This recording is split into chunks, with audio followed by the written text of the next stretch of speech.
Dia mbola manonona ny fiadanan'ny tompo amintsika tsirairay avy indray. Fiadanana ho anao ranadahy, fiadanana ho anao ravavy.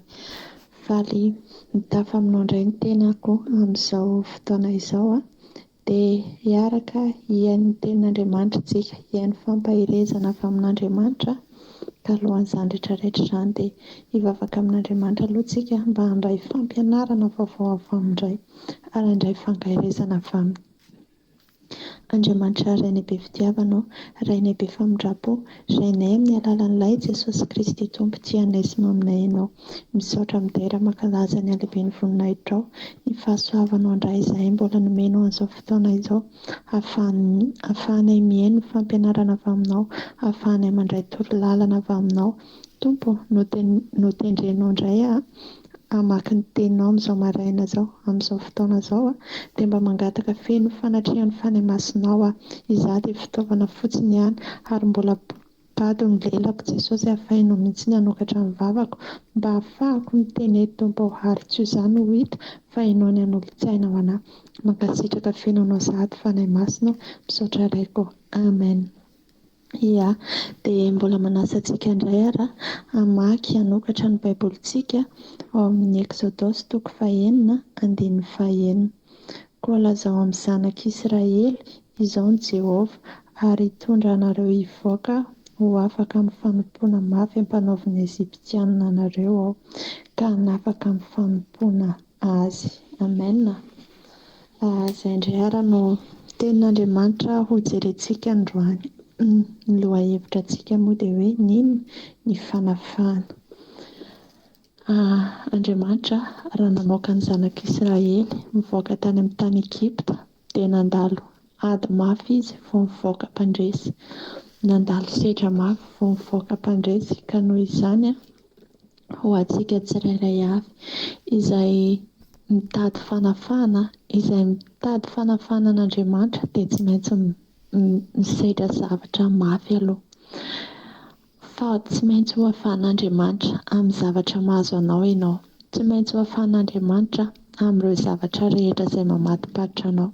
Ohatra ny zanak'Israely niaina fisedrana mafy izy vao afaka tafavoaka tamin'ny ady, niaina ady mafy izy vao tafavoaka tamin'ny sedra maro izay nandalovany, fa tsy hoe vao mivoaka tao izy dia tonga dia afaka, fa tsy hoe vao mivoaka kely tao izy dia tonga dia nahita fiainana tsara, fa mbola nisy fisedrana mafy teny anelanelan'ny teny, izay vao mivoaka fandresena, izay vao afaka. Fa izany hoe ny zavatra tsy afaka, zavatra tsy maintsy hoe eritreretanao fotsiny dia manafaka anao Andriamanitra.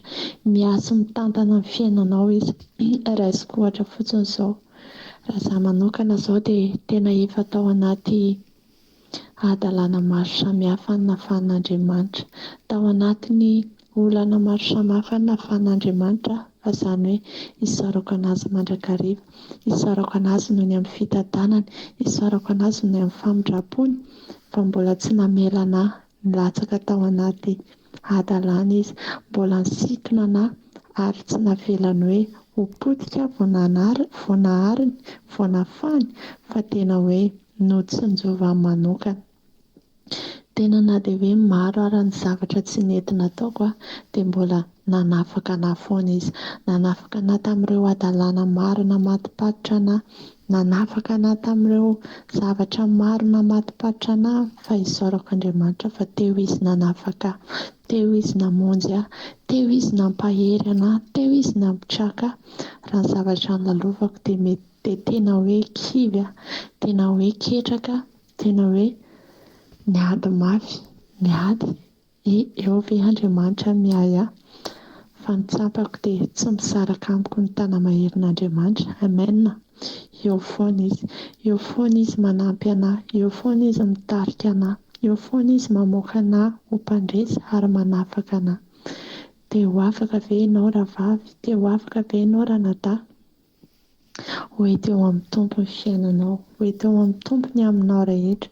Izy hanome fahafahana ho anao, ohatry ny nanafahany any Daniel tao an-davaky ny leona, no hanafahany anao indray, hanokatra lalana ho anao izay nikatokatona rehetra izy, ny zavatra tsara ho tsapanao fotsiny dia hoe ny olona izany raha afaka ohatra afaka tamin'ny fahotanana angejana azy, afaka tamin'ny fahorinana azo anazy, afaka tamin'ny aretina, afaka tamin'ny fahazaran-dratsy.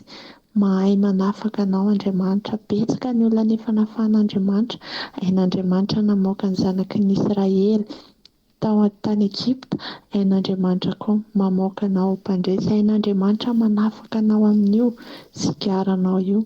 Hain'Andriamanitra manafaka anao amin'io ady atrehanao io. Ianao ilay mivoaka ho mpandresy, ianao ilay mivoaka ho paharesy, ary ianao ilay mivoaka ho fandresena ho an'ny hafa. Manafaka anao Jehovah Andriamanitra, mahay manafaka anao izy, mahay manao ny zavatra rehetra io Andriamanitsika io, mahay manova tantaram-piainan'ny olona maro ao anatin'ny segondra iray io Andriamanitsika io. Fa ny zavatra mila fantatrao, ny zavatra mila hainao dia hoe ianao ve efa mitoetra miaraka amin'Andriamanitra? Ianao ve efa nandray an'Andriamanitra ho tompo sy mpamonjy ny fiainanao, sa ve hoe vazarana fotsiny ihany, sa ve hoe andrakandrana fotsiny ihany andeha hitadiavanao an'Andriamanitra, andrakandrana fotsiny ihany andeha hanomponao an'Andriamanitra nefa ianao te ho afaka? Ny fiarahana amin'Andriamanitra dia tsy mila kitoto. Ny fiarahana amin'Andriamanitra dia tsy mila vazivazy. Ny fiarahana amin'Andriamanitra dia mila fahamatorana manompo an'Andriamanitra, fa tsy hoe androany hanompo an'i Jesosy dia raha pitsohanao zavatra hafa. Tsy kristianina tapany fiarahana amin'Andriamanitra. Tsy izany ilain'Andriamanitra. Tsy izany ny ilain'Andriamanitra fa ianao manolotra ny aminao manontolo azy. Ianao manaiky anazy ho tompo sy mpamonjy ny fiainanao. Ianao manaiky anazy fa izy no velona ao anatinao ary avelanao hanjaka ny fiainanao.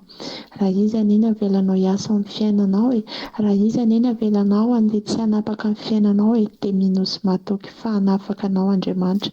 Manafaka anao Andriamanitra ary ninona zavatra izay rehetra tsy vitanao, izay rehetra tsy mbola voafaka ao dia apetrao amin'Andriamanitra.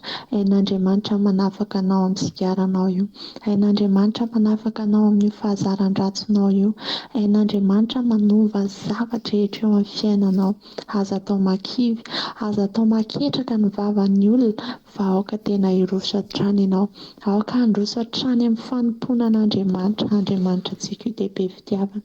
Andriamanitra antsika io dia mendrika. Jereo fotsiny anie jereo fotsiny tokony hoe hanana faharetantsika amin'ny fanompoana an'Andriamanitra. Mahay manafaka antsika izy, mahay manafaka anao, mahay manafaka anahy. Zavatra nataony tampoko afaka ataony aminao. Fanafahana nataony tampoko afaka hanafahana anao. Fa ao anatin'izany dia mila miaina amin'ny fitiavantsika, mila miaina amin'ny fahasoavana, mila miaina amin'ny famindram-pony mandrakariva, mila madio am-po, mila mahay mitia ny hafa ihany koa toy ny itiavany antsika. Na dia hoe ao anaty fahotana maro ary tsika, na dia tao anaty adalàna ary tsika, dia tena tsy namelantsika ho irery izy. Tsy namelanao ho latsaka ao anatin'ny olana mahazo anao io izy. Tsy namelanao izy hoe ny fahavalonao ny andeha handresy. Ny fahavalonao mieritreritra hoe resy ianao. Ny fahavalonao mieritreritra hoe potika ianao. Ny fahavalonao izay manenjika anao dia mieritreritra hoe rava ianao. Tsy hanana hery, tsy hanana fahefana eo anatrehanao ny fahavalonao fa andavo an'izy ireny Andriamanitra ary tsy ianao ny ady amin'izy ireny fa Andriamanitra. Ny zavatra ilainy dia ianao mitolika aminy. Ny zavatra ilainy, zavatra angatan'Andriamanitra dia ianao manompo azy. Ianao mivavaka amin'ny fitiavana, ianao mivavaka amin'ny fanoloran-tena, feno fanoloran-tena amin'ny fitiavana, tsisy fiatsaram-belatsia. Fa mila anao manolotra ny aminao manontolo aminy izy. Mila anao mandray an'ilay fahafany avy aminy izy. Raha te ho afaka ianao, tiana ho afaka ny ankohonanao, tiana ho afaka ny mombanao rehetra, dia mila vavaka mahery vaika, mila vavaka tsy mihatsara velatsia, mila ny fanatrehana isan'andro isan'andro. Ary tsy kilalao manompo an'Andriamanitra. Tsy kilalao manompo an'Andriamanitra fa tsy hoe rehefa afaka dia andeha hiverina hanao an'izao adalahako izao indray. Ianao izao mety hananan'olona vola be. Ianao izao mety ao anatin'ny fampitehana tanteraka, ao anatin'ny faharavana tanteraka amin'izao ratsy fotoana itenenako izao. Mety ao anatin'ny aretina, ao anatin'ny adalàna maro samihafa. Dia nefa mbola tsara ny fitondran'Andriamanitra, mbola nomeny famindrapo, mbola nomeny fotoana ianao ahafahanao hibebahana, mbola nomeny andro ianao, mbola nomeny ora ianao ahafahanao hibebahana. Ary eo no tokony hoeritreretintsika hoe tsy ny olon-drehetra anie manana saonsa hiaina, tsy ny olon-drehetra manana saonsa ho afahany, fa ianao mbola novidian'Andriamanitra. Isika mbola novidian'Andriamanitra, isika mbola navahan'Andriamanitra tao anatin'ny maro ny ankohonantsika. Betsaka anie mba te hahatratra izao fotoana izao e, betsaka mba te hiaina ohatrantsika, fa inona any amin'ny hôpitaly, migadra, tsy mahita fiadan-tsaina, mikorotana ambony ambany ny fiainana. Nefa antsika mbola navahan'Andriamanitra. Ka izay no teneniko anao, raha te ho afaka ianao, te ho afahan'Andriamanitra dia mibebaha aloha. Mibebaha mifo tsisy fiatsaram-belatsia, mibebaha mifo feno fitiavana, mibebaha mifo feno fitarainana. Ary Andriamanitra tsy avy hiantso ny marina fa mpanonta mba hibebaka. Andriamanitra tsy handeha hiavy hiantso ny olo-marina fa itsika mpanonta. Itsika no safidian'Andriamanitra, no safidiany tao anatin'ny maro, ary novidiany ho afahana mihitsy toy ny nanafahany an'ny zanak'Israely, toy ny nanafahany an'i Daniel, toy ny nanafahany an'ireo aretina maro be izay efa nosotrahan'i Jesosy Kristy Tompo. Nomeny ny zanany tokana mba hanafaka antsika. Fitiavana anie tsisy ohatr'izany, fitiavana tsisy ohatr'izany satria dia ny ain'ny zanan'ilay tokana nafony ho fanafahana ho antsika, ho famonjena ho antsika, dia natolo ny ainy.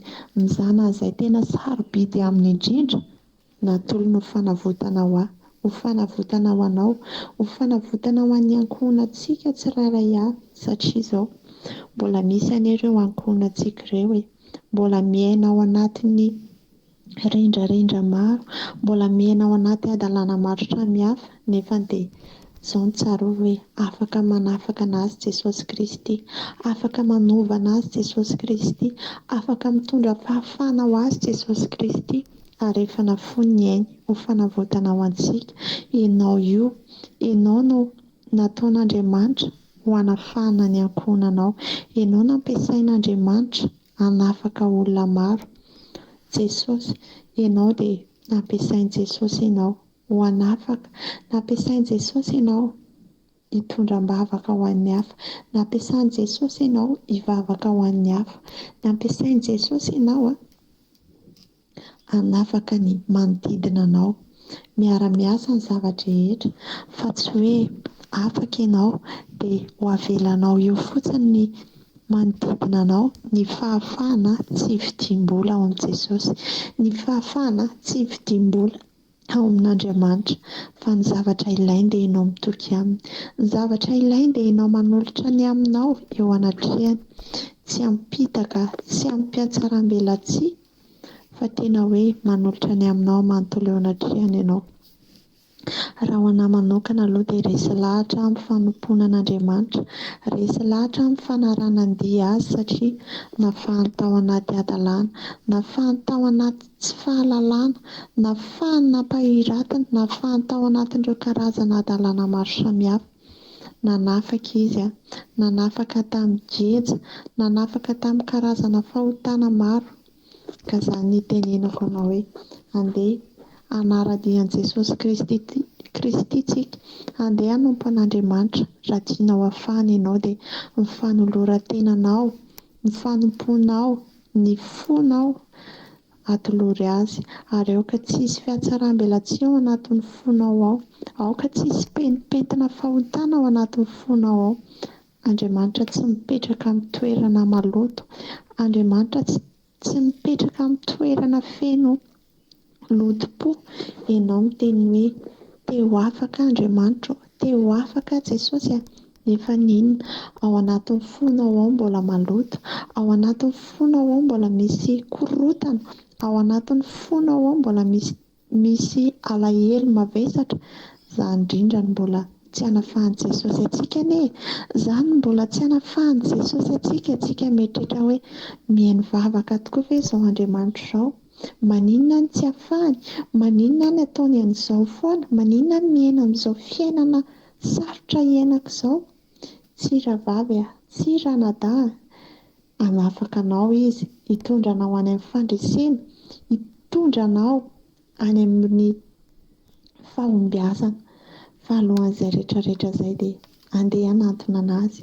Alohan'izay rehetrarehetra izay dia andeha atoloran'i Jesosy ny fonao, atoloran'i Jesosy ny ankonanao, atoloran'i Jesosy ny aminao manontolo ravavy, atoloran'i Jesosy ny aminao manontolo ranadahy. Ao amin'i Jesosy anie misy ny fiainana tsara, ao amin'i Jesosy misy ny fahasoavana. Hitantsika ao amin'i Jesosy daholo izay zavatra rehetra ilaintsika. Fa mila matoky, mila mitoetra amin'ny finoana, mila mitoetra amin'ny fahamasinana, mila mitoetra amin'ny fahamarinana ianao. Toy ny nanafahan'Andriamanitra ny zanak'Israely no hanafahany ianao indray. Efa misy fandresena mihezinezina miandry anao. Ny fahafahana dia miainga avy aminao manokana, ny fahafahana dia miainga amin'ny fitokisanao an'Andriamanitra. Raha matoky azy ianao, raha mino azy ianao hoe hanafaka anahy ilay Andriamanitra ivavahako, hanafaka anahy ilay Andriamanitra i Abrahama, dia afaka manafaka anao izy, afaka mamonjy anao izy, afaka manala anao amin'ireo karazana ota sy fahotana maro samihafa izay iainanao. Fa andeha hanaraka azy tsika, andeha hanolotra ny amintsika manontolo eo anatrehantsika, tsy hampitaka. Tsisy teritery ny fiarahana amin'Andriamanitra fa manana safidy lehibe. Rehefa tena hoe vonona hanompo an'Andriamanitra ianao dia hainy mamaha io olana anao io. Rehefa tena hoe matoky an'Andriamanitra ianao dia hainy manafaka anao amin'ireo zavatra rehetra tsy eritreretanao hoe afaka anao. Ianao mieritreritra hoe tsy afaka ity Jesosy, ianao mieritreritra hoe tsy afaka ity, efa nandeha nanandrana, efa nandeha nanandrana fa tena hoe misy fotoana afaka dia miverina ihany, misy fotoana afaka dia miverina indray. Tsy mbola tena miorina amin'ny fanompony ianao, mbola tsy tena miorina amin'ny fanompony tsika mahatonga antsika manao an'izay. Fa rehefa tena miorina tsika hoe manafaka io Andriamanitra io, rehefa tena miorina tsika hoe hanafaka anahy, hamoaka anahy ho mpandresy io Andriamanitra io dia mahay manao ny zavatra rehetra Andriamanitra. Andriamanitra mahay manao ny zavatra rehetra. Andriamanitra akory tsy natao an'olona iray ihany, Andriamanitra akory tsy natao an'i Abrahama irery ihany, Andriamanitra tsy natao an'i Jakoba irery ihany, Andriamanitra tsy natao hanafaka an'i Josefa tao anatin'ny fonja irery ihany. Ain'Andriamanitra nanafaka an'i Josefa, ain'Andriamanitra manafaka anao, ain'Andriamanitra manafaka antsika tsirairay avy. Afaka manafaka antsika ao amin'ny fotoana sarotra izy, afaka manafaka antsika amin'ny ho ady lalovantsika io izy, afaka manafaka antsika ao amin'ny sedra maro samihafa izy. Fa izany hoe tsy maintsy hampandalova ny sedra ianao, tsy maintsy hampandalovan'ny an'io ady io ianao vao mivoaka fandresena. Ary fanafana koa tsy matsiro raha tonga dia hoe afaka fotsiny amin'izao. Raha tsy hoe tsisy sedra kely ny iainanao tao fa tonga dia omenanao gratuit fotsiny hoe ity ny ianao omeko anao fa afaka ianao. Fa mbola mila fisedrana miaraka amin'Andriamanitra, mila mahafiorina miaraka amin'Andriamanitra. Aza mieritreritra hoe izaho miaraka amin'ny Jesosy dia tena tsy handalo sedra, aza mieritreritra hoe izaho miaraka amin'ny Jesosy dia tonga dia ho afaka fotsiny amin'izao. Mila manam-pinoana ianao, mila mitoky aminy ianao, mila mahery ianao, mila matanjaka ianao, fa afaka ataony manafaka anao amin'io zavatra tsy zakanao io, afaka ataony manala anao anatin'io aizina iainanao io, afaka ataony manafaka anao, manandratra anao, afaka ataony no mitahy anao ho fitahiana ho an'ny hafa ianao, ho fitahiana ho an'ny mpiray-tam-po aminao ianao, ho fa ny zavatra endrasan'Andriamanitra aminao dia ianao mitoky aminy, ianao matoky azy, ianao manolotra ny aminao manontolo azy. Ka noho izany ravavy, noho izany ranadahy, noho izany zoko malalako, aza miandry kapa, aza miandry zavatra hafa izay vao anatona an'i Jesosy. Fa andao dia izy izao mbola mamindra fo amintsika izao, andao dia izy mbola manome liberté antsika izao, hanafaka antsika dia andao hanantona azy tsika, andao hiderana azy, andao hanolotra ny amintsika eo anatrehantsika. Ary miaraka amin'Andriamanitra misy ny fahasoavana, miaraka amin'Andriamanitra misy ny fahatsarana, miaraka amin'Andriamanitra misy ny fitiavana lehibe. Tsisy mahaory anao amin'Andriamanitra, tsisy zavatra mampahory anao amin'Andriamanitra rehefa tena mitoky aminy ianao. Manokatra lalana ho anao izy, manokatra fahafana ho anao izy. Ny olona anie dia ataony fitovana fotsiny ihany, manirak'olona izy hanafaka anao, manirak'olona izy hanavotra anao, fa Andriamanitra mahay ny zavatra rehetra. Andriamanitra mahay manova ny fiainan'ny olona tsirairay avy, ary afaka manala anao amin'ny olana misy anao io izy. Raha miatrika olana ianao izao ravavy, raha miatrika olana ianao izao ranadahy malala, raha miatrika olana ianao izao zandry malala, dia matokisan'Andriamanitra hanafaka anao izy, matokisan'Andriamanitra fa hanokatra lalam-baovao anao izy, ary mbola tsy foana ny fanafahany, tsy foana ny fanantenana ao anatinao. Raha mbola misy Andriamanitra dia aza foanana ny fanantenana hoe hanafaka anahy izy, aza foanana ny fanantenana hoe hitondrana any amin'ny fandresena fiarahako amin'Andriamanitra, ary tsy maintsy mivoaka mpandresy, tsy maintsy afaka amin'ity problème misy anaty, tsy maintsy afaka amin'ity geza mahazo anaty rehefa miaraka amin'Andriamanitra, dia tout est possible. Ny zavatra rehetra dia hain'Andriamanitra atao, fa ny ilainy dia ianao mitoky aminy, ianao mahery, ianao matanjaka, ianao tsisy fisalasalana, ianao misy fahadiovam-po, ianao mahay mitia ny hafa, mahay manaja ny hafa, mahay manompo an'Andriamanitra ary tsy manompotompo roa. Fa izay iorenan'ny safidinao hoe tena hiorina amin'ny fanompoana an'Andriamanitra ve izaho? Aza manao kristianina tapany ihany ravavy, aza manao kristianina tapany ihany ranadahy. Aoka mba tena hitoky amintsika, aoka mba tena hanome voninahitra azy tsika, aoka mba tena hankalaza anazy amin'ny fonao manontolo, dia raha ho izy hankalazao, aza menatra mideran'Andriamanitra, aza menatra ianao milaza fa manompo an'i Kristy, aza menatra ianao maneho amin'ny fiarahamonina hoe miaraka amin'Andriamanitra, satria efa novidian'Andriamanitra ianao, efa nafahan'Andriamanitra ianao, efa nosafidiany tao anatin'ny maro ianao. Ka aoka tsy ho ao aminao ny fahamenarana, aoka tsy ao aminao ny tahotra, aoka tsy ao aminao ny tebiteby, fa miaraka amin'Andriamanitra mahay manao ny zavatra rehetra, mahay mandahatra ny zavatra rehetra, mahay mankasitraka amin'ny zavatra rehetra, ary minoa, manantena, fa tsy maintsy ho afana amin'Andriamanitra amin'io zavatra mahazo anao io ianao. Raha mbola tsy afaka ianao dia tena hoe manana finoana, manana fanantenana, fa ao ilay Andriamanitra mpaharon'ny zavatra rehetra hanafaka anao, hitondranao any amin'ny fahafahana, hitondranao any amin'ny fahombiazana, ary hampandresy anao, hitarika anao amin'ny lalana tsaratsara kokoa izy, ary hametraka anao amin'ny toerana tsara kokoa.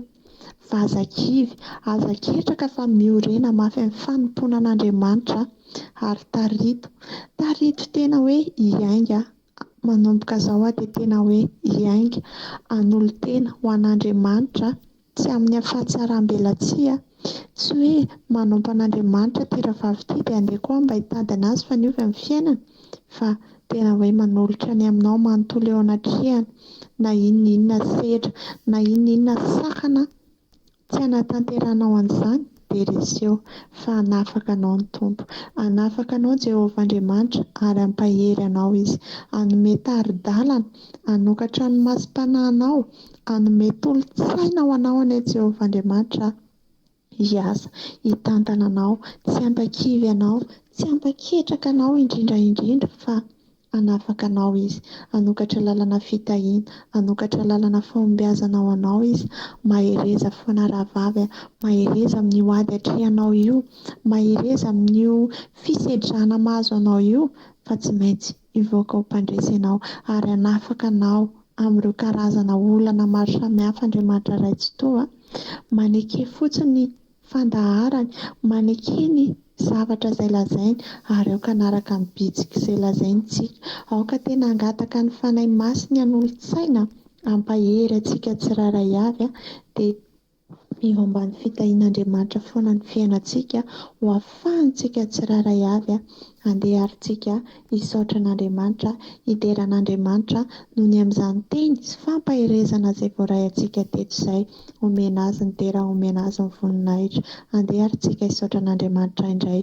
Andriamanitra rainay be fitiavanao, rainay be famindrapo ianao, rainay amin'ny alalan'ilay Jesosy Kristy tomponay sy maminay.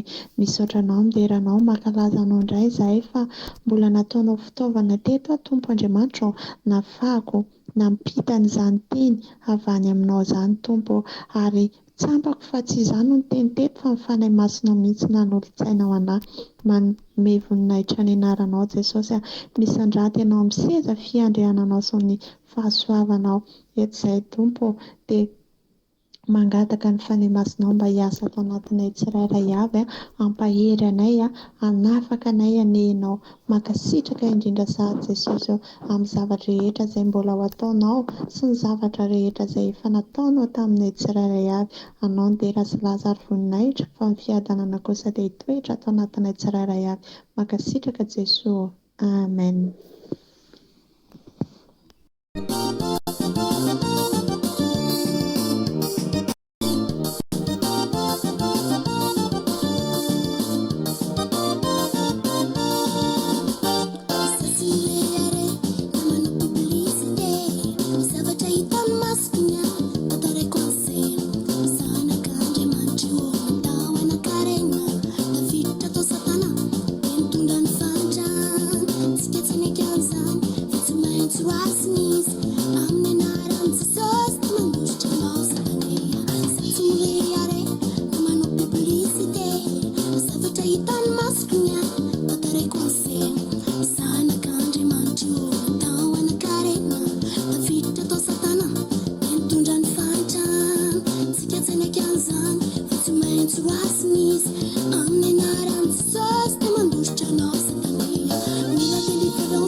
Mila deliverance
eo de mitoy hatrano dimy sy valo tsika tsy naiky an'izany fa tsy maintsy tapany izy